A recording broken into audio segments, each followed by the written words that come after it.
부르면 응답하는 아버지 찬스라는 제목으로 하나님 말씀 증거하도록 하겠습니다. 믿는 자가 어떻게 살아야 되는지 보여주는 게 5장입니다. 오늘 세 가지로 접근하겠습니다. 첫 번째는 아버지께 받아야 된다는 것입니다. 우리가 보통 아버지 찬스 그러는데 우리에게 진짜 아버지 찬스가 있어요. 아빠 찬스가 있어요. 하나님 아버지의 찬스가 있습니다.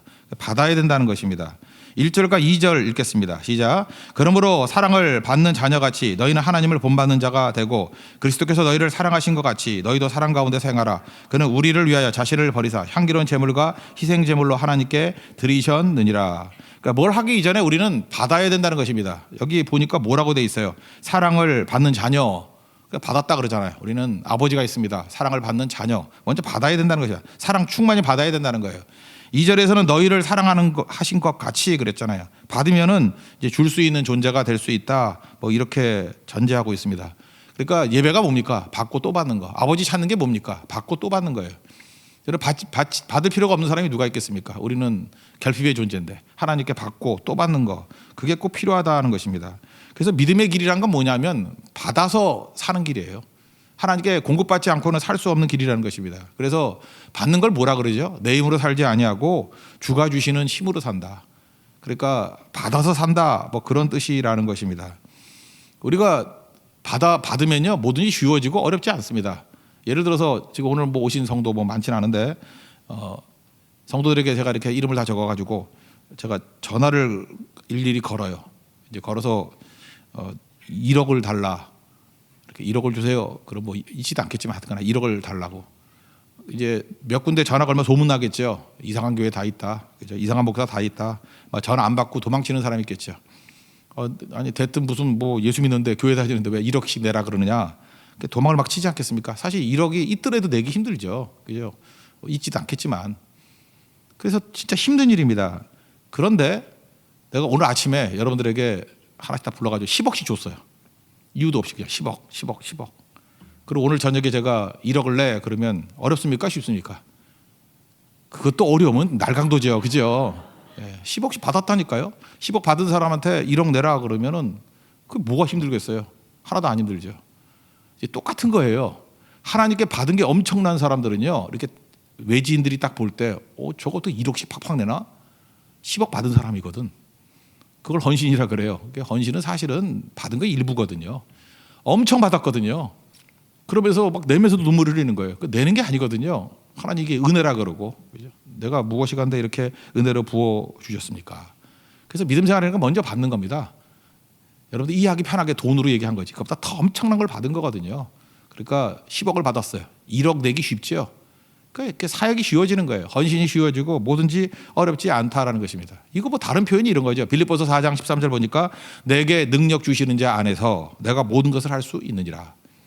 그러니까 능력 주시는 자 내가 받았다라는 거죠. 받은 것 때문에 능력 엄청나게 주신 걸 받았기 때문에 뭐든지 할 수 있다라는 거예요. 그죠? 이게 뭐 불가능 그런 것도 있지만 어떤 일도 내가 다 감당할 수 있다. 왜? 엄청 받았거든. 받은 게 100인데 뭐 10 정도 못 하겠어요. 1 정도 못 하겠냐고. 그래서 신앙이란 건 뭐냐면 먼저 받아야 된다. 우리에게는 아빠 찬스가 있다. 아버지 찬스가 있다. 그래서 받아야 교회가 조용해요. 받아야 그래야 사역이 쉬워지고 받아야 힘이 들지 않는다라는 것입니다. 받아야 된다라는 거예요.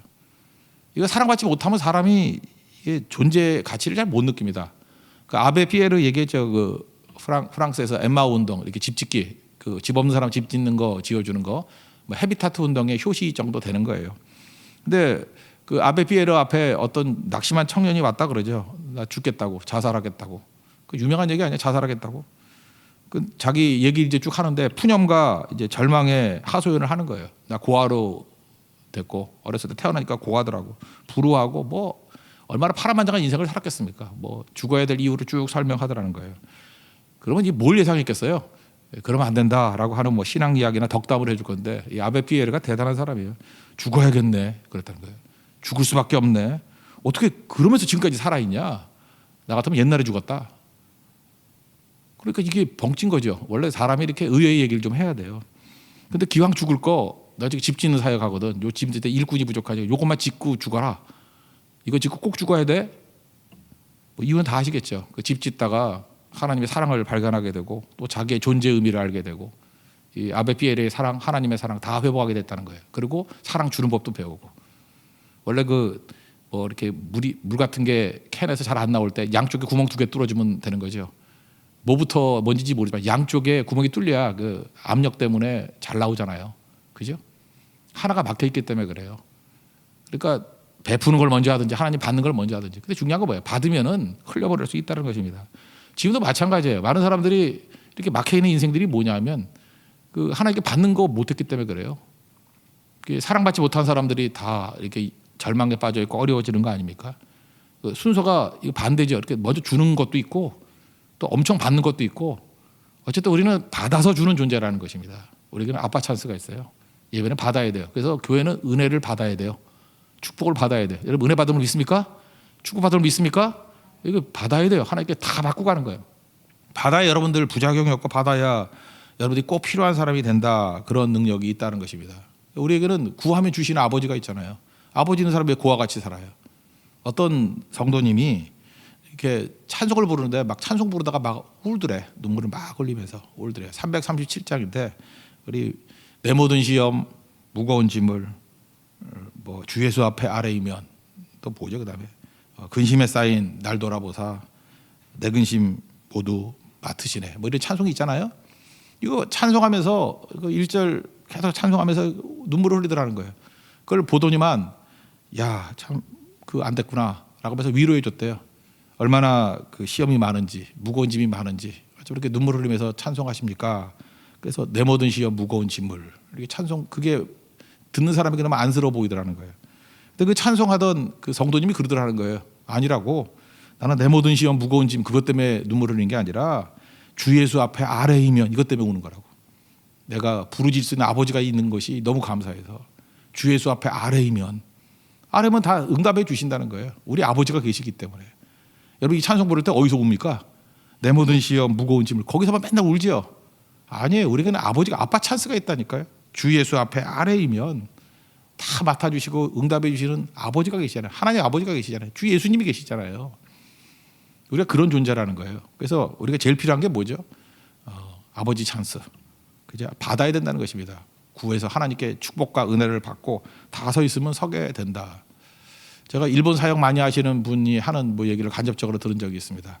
일본에 이렇게 재난이 많지 않았습니까? 뭐 지진도 있었고 쓰나미도 있었고 몇 년 됐던 얘기예요. 뭐 그러고도 태풍도 지나가고 막 어려움이 있더라는 거예요. 근데 그분이 이제 선교도 하시고 하는 분인데 자기가 볼 때 일본 사람들 볼 때 안쓰러움이 있더라는 거예요. 왜냐 어떻게 보면 참 그 예의도 바르다. 그러면서도 또 안쓰럽더라는 거예요. 이유가 뭐냐면 그렇게 엄청난 고통, 고난 그런 거 당하면서도 표현을 하는데요.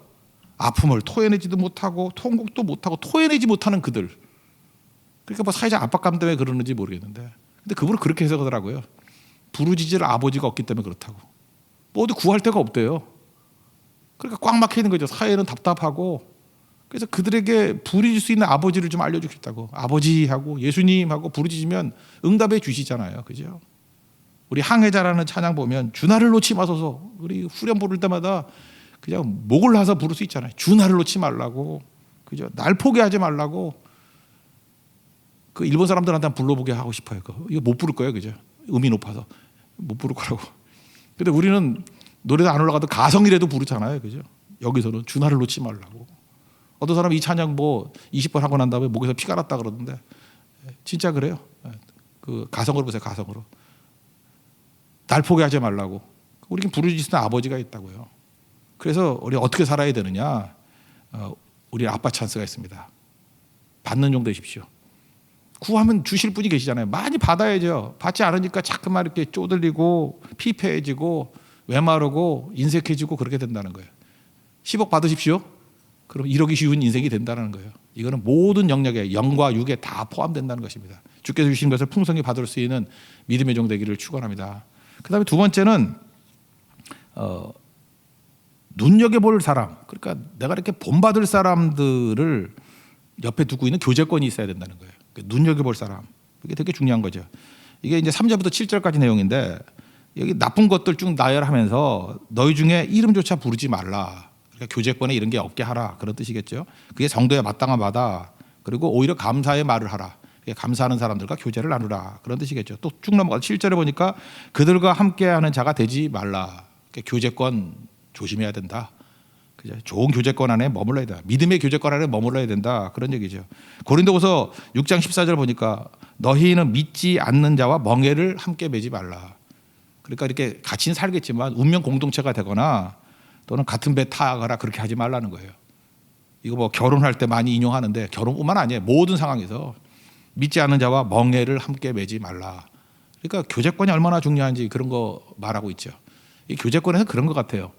그 결혼은 한 칸 아래 있는 사람하고 하는 게 좋은 것 같고, 결혼은 나보다 더 나은 사람 찾으니까 계속 외롭게 지내는 거예요. 결혼은 나보다 좀 한 칸 낮은 사람하고 하면 되게 쉬워요. 한 칸만 낮은 거, 한 번만 눈 낮추면 돼. 그럼 쉽게 결혼할 수 있고.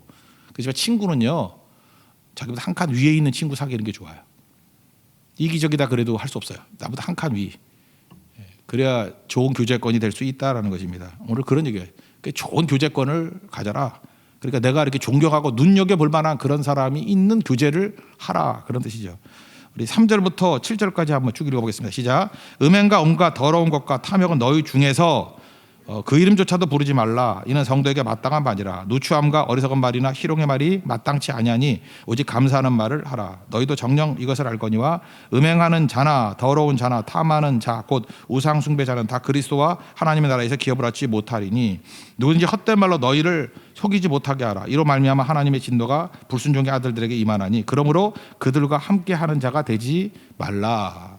여기 3절에도 너희 중에서 그죠? 이렇게 함께하지 말라. 또 7절도 그들과 함께하는 자가 되지 말라. 그러니까 이 교제권이 되게 중요한 거죠. 어떤 교제를 하라는 것입니까?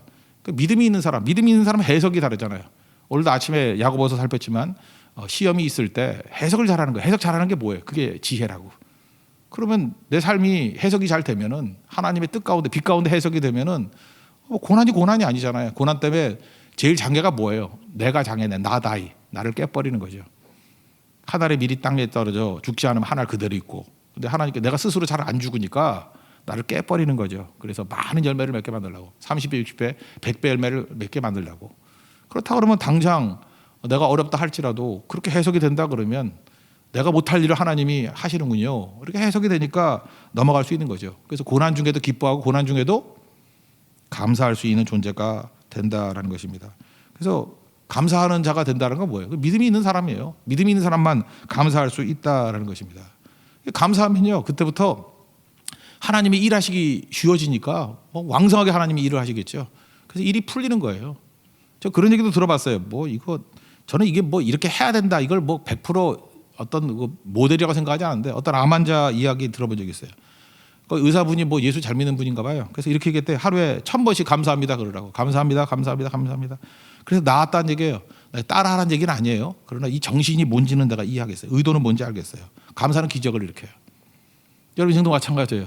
지금보다 한 10배 이상 감사를 표현해 보십시오. 표현하기 뭐야? 말하는 거죠. 이 말이 능력이 있잖아요. 감사는 기적을 일으키고 감사하는 말, 여기 능력이 있다라는 것입니다. 왜? 하나님이 일하시기 때문에. 그냥 어떤 존경할 만한 분 얘기를 한다면 한경지 목사님, 돌아가시기 전에 그분하고 만났을 때 대화 나눌 때 그분이 제일 많이 하는 단어가 뭐냐면 감사합니다요. 뭐든지 감사합니다. 평안도 말로 감사합니다. 그죠? 그래서 한경지 목사님 지금도 이렇게 성대 모사할 때 보면은 감사합니다 모사가 제일 많아요. 그죠? 감사합니다 하는 거. 전 못하겠어요 잘. 감사합니다. 그죠? 그거 하는 사람은 한번 해봐요. 그죠? 너무너무 중요한 거죠. 그러니까 감사하는 무리와 함께 교제권을 나눈다 그러면 감사는 뭐예요? 이것도 감사할 수 있네 이런 거죠. 해석을 달리하는 거예요. 감사를 찾아내는 거예요. 그러니까 예를 들어서 우리 좋은 대학을 못 갔어요. 입시 처리니까 좋은 대학을 못 갔어. 그러니까 우리가 생각할 때 좋은 대학 못 갔으니까 그것도 대학이냐 이렇게 말하면 안 되죠. 그죠? 서울에 있는 대학이다. 얼마나 좋아요. 아니면 집에서 갈 수 있는 대학이다. 이렇게 그러면서 감사하더라니까요. 제가 볼 때 꽤 좋은 대학 갔는데도 얘 실력보다 못 갔어요 하고 원망하는 분도 계시는 반면에 이렇게 그냥 견해에 따라 괜찮은 대학인데 정말 감사하는 분이 있어요. 그거 제가 볼 때 그런 분이 길이 열리는 거죠. 아이가 반한 거래. 문을 쾅 닫고 나가요. 감사해요. 왜 감사하죠? 가출하는 게 어디예요, 그죠? 문만 꽝 닫고 나갔으니까 감사한 거죠. 문이야 또 고치면 되는 거지만 가출하면 그거 힘들잖아요, 그죠? 돈 들고 힘들고, 그죠? 그런 거죠. 애가 또 잠만 자요. 일도 안 하고 맨날 잠만 자고 코로나 시대에 나가지도 않고. 그래도 감사하죠. 건강하게 얼마나 감사해요. 저는 목사니까 병원 많이 가잖아요. 병원 가보면은 무슨 안병동 이런 데 가보면은 그 또래들 있거든요. 그 아이들 또래들 딱 볼 때 야, 뭐 공부가 뭐 중요하고 뭐 다 필요 없는 거지. 직장이고 뭐고 이 건강만 거기 건강만 찾거든요. 건강하면 감사한 거고. 그러니까 뭐 해석이죠. 해석. 그러니까 그런 무리와 함께 있으면은 감사가 새로운 문을 열게 만드는 능력이 임하게 된다는 것입니다. 그래서 여러분들 자녀들을 변화시키려고 그러면 잠깐 하지 말라. 내 자신도 변화시키려고 그러면 이게 두나 하지 말라보다는 오히려 그분이 되고자 하는 모습들에 대해서 이렇게 은근하게 감사하면은 사람이 감사하는 대로 가는 것 같아요. 어떤 크리스찬 가정인데 애가 이렇게 뭐 맨날 담배 피고 뭐 이렇게 술 마시고 예배도 안 드리고 막 그러더라는 거예요. 그러니까 뭐 잔소리하다가 답답해가지고 이제 감사했대요. 그래서 어떻게 했냐, 잿더리 사가지고 가족이지만 아무데나 담배 피지 말고 여기다 피라고. 그리고 냉장고에다가 맥주 캔 잔뜩 넣어놨대요. 가득 뭐 열면 쏟아질 정도로. 그랬더니 아들이 그 웬일이냐 그랬더니 그랬대요. 뭐 살아있는 것만 해도 감사하다고. 그리고 은근히 그렇게 표현했대요. 너 얼마 안 남았으니까 육신이라도 편해야지. 무슨 얘기예요? 말은 안 했대요. 너 지옥 갈 거니까 뭐 이런 거, 그죠? 어차피 너 뭐 이 땅에 있을 때 뭐 얼마 안 남았네 뭐 그러면서 여기서 편하게 지내라. 그러니까 그게 우리 자극이 됐대요. 또 따라하면 안 돼요. 그렇게 하면 안 돼. 이건 케이스 바이 케이스예요. 이런 식으로 되는 집도 있고 또 하나님이 다른 식으로 은혜를 주실 수도 있는데, 근데 하나 방향 전환이에요. 하지 말라 해서 이렇게 감사하니까 그런 아이디어도 나오는 거겠죠. 하나님이 그 순간에 주시는 지혜일 수도 있잖아요. 그랬더니 애가 변화되더라 뭐 그런 얘기예요. 우리 인생도 그렇다는 것입니다. 잘 보면 이제 감사하면 돼요. 감사하면. 우리 인생에서 여러분 잠깐만 원망하지 말고 감사를 찾는 무리와 함께 교제 나눌 수 있는 하나님 종 되길 바랍니다. 그래서 이런 사람이 있으면 자꾸 전염이 된다니까요. 그래서 여기 1절에도 본받는 자가 됐잖아요. 하나님 본받는 자가 되라. 또 사도 바울은 빌립보서 3장 17절에서 나를 본받으라 그랬어요. 이거 좀 이상하죠. 이거 뭐예요? 본받는 것이 이렇게 카피된다는 거예요. 모방하는 것들이. 형제들아 너희는 함께 나를 본받는 자 본받으라. 그래서 본받아. 3장 17절에 빌립보서. 너희가 우리를 본받는 것처럼 그와 같이 행하는 자들을 눈여겨보라. 여기 되게 눈여겨보래요. 눈여겨보래요. 그러니까 우리가 눈여겨볼 수 있는 대상이 있어야 되겠죠. 그게 바로 뭐예요? 그 믿음의 교제권이 좋아야죠. 눈여겨보라. 그러니까 본받을 수 있는 사람들이 있어야 된다. 잘 눈여겨봐서 잘 본받는 존재가 되기를 원한다. 뭐 이런 거죠. 그 바울에게는 디모데가 있었죠. 디모데가 눈여겨볼 분이 누구예요? 자기 스승 바울. 엘리사는 눈여겨볼 분이 누구예요? 엘리야. 그러니까 성장이 있잖아요. 그죠? 여호수아에게 눈여겨볼 분이 뭐예요? 모세. 세상에서 제일 빨리 성장하는 게 뭐예요? 사다리가 뭐예요? 그러니까 눈여겨볼 수 있는 사람, 존경할 만한 사람. 존경할 만한 사람이 100% 완벽하다 그런 뜻이 아니에요. 어떤 부분에서 자기에게 눈여겨볼 만한 것이 있으면 그거 사다리 빨리 타고 올라가는 게 제일 빠른 거 아니에요? 뭐 처음부터 혼자 독자적으로 한다 그거보다도 눈여겨본다 거기서 이미테이션이 나온 거라고. 이미테이션. 그죠? 이렇게 카피하는 거. 그리고 제일 빠르잖아요. 우리나라도 뭐 산업 할 때 이미테이션 만들다가 성장한 거 아니에요? 그죠? 그림도 이렇게 똑같이 베껴 그리는 것부터 하는 거 아니에요? 그래 내게 나오는 거지. 그죠? 이렇게 중요한 거예요. 그래서 눈여겨볼 만한 사람, 본받을 만한 사람, 그게 꼭 있으면은 성장한다고 그래요. 근데 지금은 어때? 비판 시대이기 때문에 존경을 안 해요. 그냥 다 공경만 하려고 그러고 비판하려고 그러고. 그러니까 비판하는 것의 최고 약점이 뭐예요? 배울 수 없다는 거죠. 비판하면서 어떻게 배워? 할 수 있으면 여러분 많이 배우십시오. 좋은 것들을 잠깐 배울 줄 아는 그런 하나님의 종 되길 바랍니다. 제가 이거 어떤 뭐 정치적인 어떤 견해가 아니고 그냥 이야기니까 그냥 이야기로 좀 들었으면 좋겠는데요. 안철수 씨 이야기인데 아버지도 의사예요. 그 부산에서 안영모라는 의사분이었답니다. 이거 언제 얘기냐면은 12년 전 얘기예요. 2009년에 무릎팍도사에서 나왔던 스토리거든요. 무릎팍도사에서 나왔던 스토리인데 범천동에서 범천 의원이라고 열어서 했대요. 범천동이 난 부산 잘 모르는데 옛날에는 되게 못 살던 지역이었던 것 같습니다. 그래서 판자촌이었기 때문에 뭐 가난한 사람들 많이 있었고 영양실조, 고질병 뭐 이랬던 사람들이 많이 있었다고 합니다. 그런데 시내보다 이렇게 절반 가격을 받고 또 한 번은 그런 일이 있었대요. 이렇게 병원 앞에서 교통사고 당했던 그 신문 배달하는 그 소년이 있을 때 그 소년 돈 안 받고 돌려보내는 그런 일도 있었고, 그러면서 이 아들이 생각했던 게 뭐냐면 나도 커서 아버지처럼 저런 사역을 해야지. 하여튼 무릎팍도에서 나왔던 이야기예요. 하여튼 다른 건 모르지만 아버지가 자기가 직접적으로 뭐 이렇게 하라 이렇게 가르침 준 적도 없었대요. 근데 이 아들이 아버지를 어떻게 본 거예요? 눈여겨볼 만한 좋은 모델로 본 거죠. 우리에게도 사역에 있어서 이런 것들이 너무너무 중요하다는 것입니다. 잘 눈여겨보고 세워나갈 수 있는 우리 하나님의 신실한 종 되기를 축원합니다.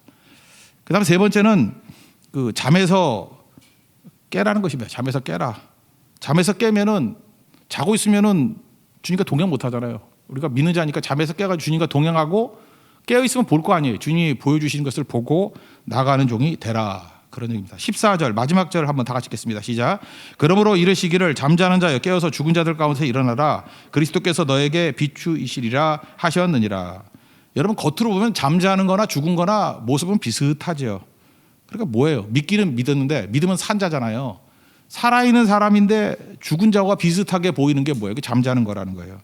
그러니까 세상 사람과 똑같이 사는 거죠. 세상 사람이 두려워할 때 똑같이 두려워하고 염려할 때 똑같이 염려하고 죄질 때 죄짓고 뭐 이러는 거.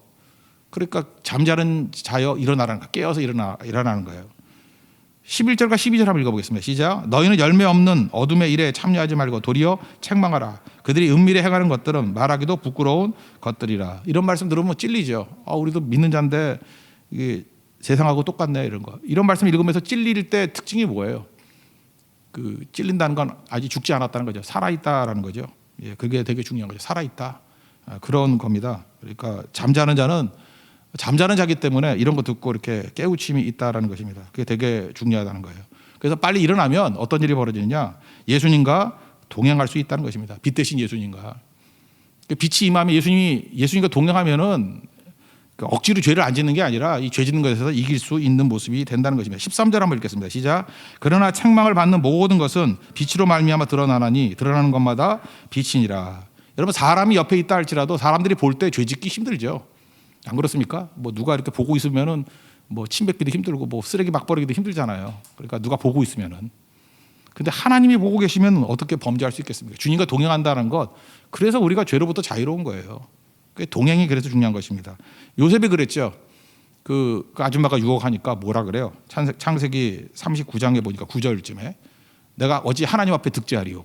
옛날 득죄라 그러는데 새로 번역된 것은 큰 악을 어떻게 하나님 앞에서 지을 수가 있겠냐고. 하나님 보신다는 거 아니에요? 그러니까 이게 빛 가운데 행하는 것이 내가 억지로 뭘 하는 게 아니라 살 수 있는 길이다 그런 뜻입니다. 그래서 우리는 누구예요? 빛의 자녀라는 거. 그 아이덴티티를 가지고 살아가라는 거죠. 8절부터 10절까지 읽겠습니다. 시작. 너희가 전에는 어둠이더니 이제는 주 안에서 빛이라. 빛의 자녀들처럼 행하라. 빛의 열매는 모든 착함과 의로움과 진실함에 있느니라. 주를 기쁘시게 할 것이 무엇인가 시험하여 보라. 그러니까 하나님 앞에서 빛의 자녀라는 의식을 가지고 살아가라는 거죠. 그러면 능히 이길 수 있다 그런 말씀입니다. 그리고 하나님의 동행이 있으니까 눈이 열려가지고 주님이 보는 거 볼 거 아니에요. 그러면 우리는 억지로 사는 게 아니라 보면 인생이 달라지죠. 보면은 그 밭에 감추인 보화, 그 마태복음 13장 44절 말씀 알잖아요. 어떤 사람이 보화를 발견했어요. 그랬더니 모든 거 다 팔아가지고 그거 샀죠. 그 행동이 가능했던 이유가 뭐죠? 봤기 때문에.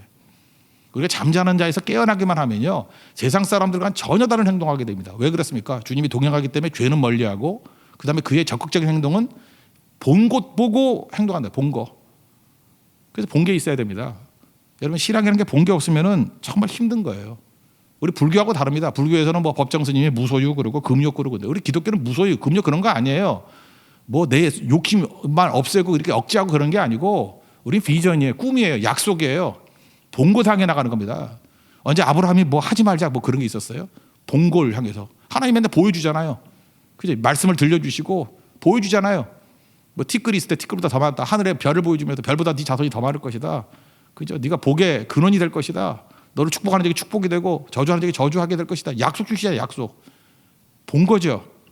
여러분 하나님 말씀 보여주는 거 붙들고 일어나는 종들이 원합니다. 동행하기 위해서, 보기 위해선 잠에서 깨야 돼요.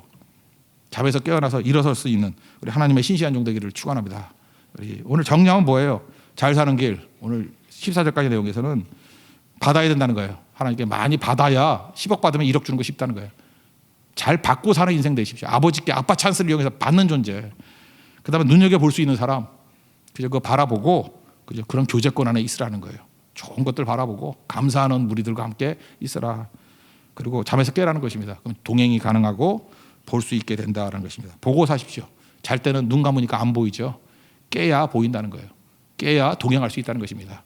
우리 주님과 이런 동행을 통해서 열매가 얻는 승리의 종 되기를 축원합니다. 우리 자리에서 일어나겠습니다. 337장 찬송하겠습니다.